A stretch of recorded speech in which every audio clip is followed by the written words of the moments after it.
He has a hard life.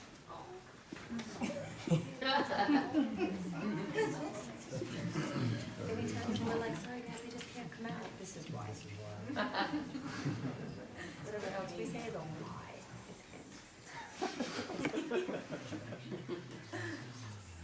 What's up, y'all?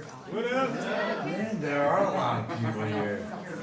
Whoa. I've been like in my own world for a little bit, just like zenned out with Agnihotra. And, so good. I love this community.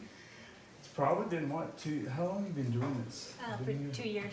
2 years, so 2 years. Since May 2017.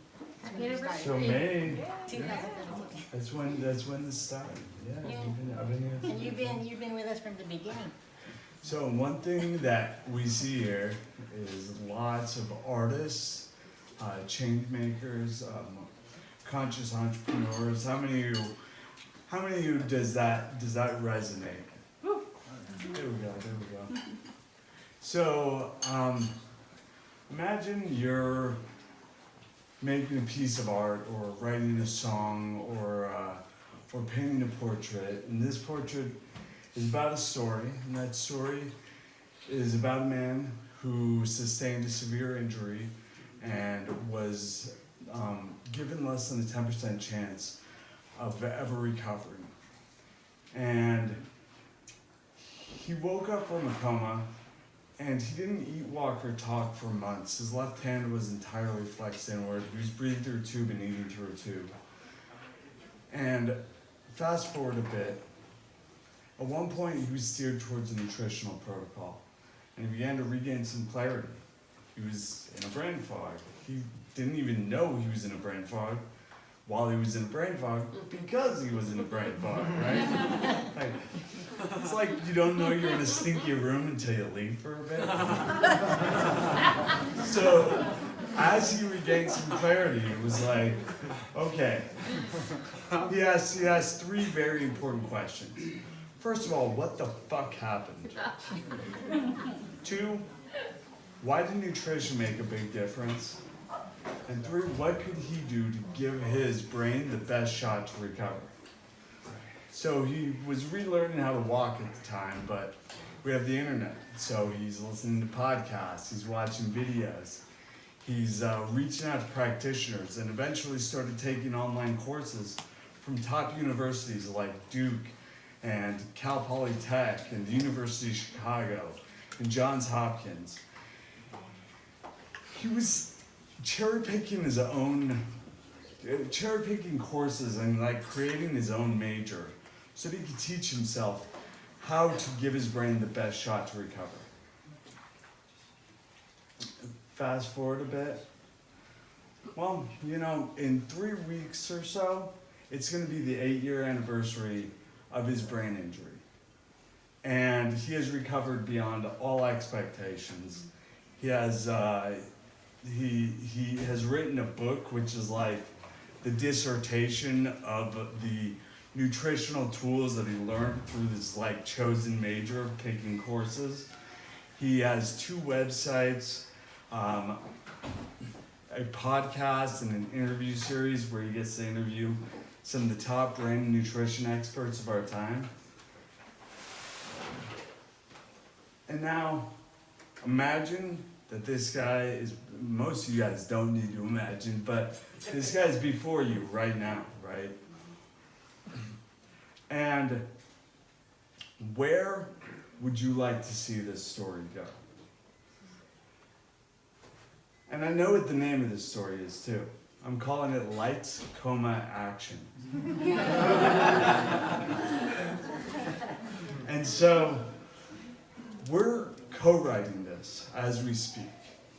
And here's the thing, I know many of you guys in this community, but something I haven't really talked with you guys about is my work within the medical community and how I'm able to work with people to influence hospital practice. We've heard a lot about how the standard of care doesn't do the trick, right? So let's talk about the standard of care, but before we do, Why does it matter? Check this out. 36.5 million people just in this year will be in the hospital for an average of 4.5 days. And during that 4.5 days, I mean, that's like 11% of the population just this year. And during that time, we're given the standard of care. So what is the standard of care? And so like the standard of care basically is developed because of lawsuits for medical malpractice. And basically if you deviate from the standard of care and you are a healthcare practitioner, you're liable to be sued and can lose your license or much worse. And so what is the standard of care? Let me pull up the definition in a medical malpractice suit. It is the type and level of care an ordinary prudent healthcare professional with the same training and experience would provide under similar circumstances in the same community.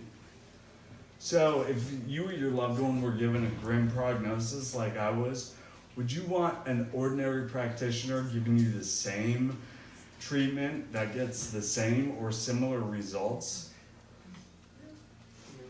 Yet, if they go outside this, if they deviate from the standard of care, they're liable to be sued. Do you see how this puts medicine at a stalemate?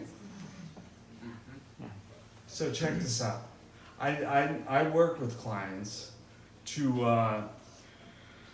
I use my experience, my knowledge, and my connections to empower them to choose their treatment, to work with their medical team, and to align their energy.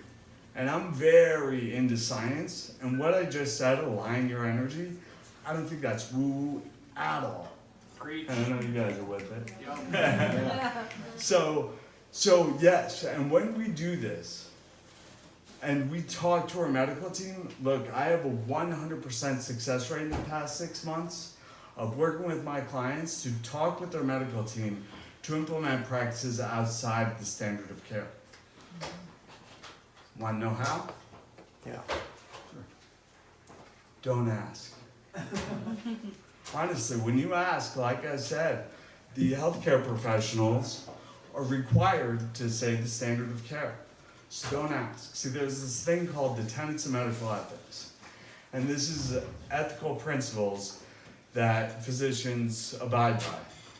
And the first principle is patient autonomy.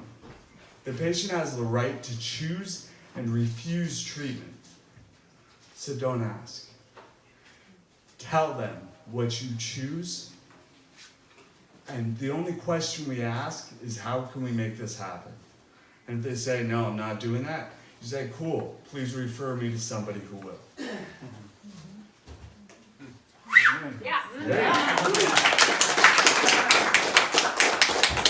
You see, this is how we change medical practice. This is how we do it, through education and empowerment. I had so much success because I empowered myself. And I want everybody in here to empower themselves. And if you need assistance, come to me. I work with clients of all sorts to empower them, to share my expertise, my knowledge, my experience, and my connections to bring that about. And I'll be speaking more in depth about this at Paleo Effects in 2 weeks. And Paleo Effects, yes, Keith and Michelle, unbelievable people. And all right, the theme of Paleo Effects this year is. Don't say it. It's a surprise, so buy your ticket. Oh, I just got. You got overruled, dude. Oh shit. Yeah. He said say it, so say it. Don't do it. No. Say it. Go ahead, say it. Alright. So the theme for this year is challenge authority, defy dogma, demand different. This is how we challenge authority. So like I said, lights come action. I've written the lights I've lived the coma. I've lived and written the coma, and we are writing the action right now. Yeah. So let's challenge authority. Let's defy dogma. Let's demand it.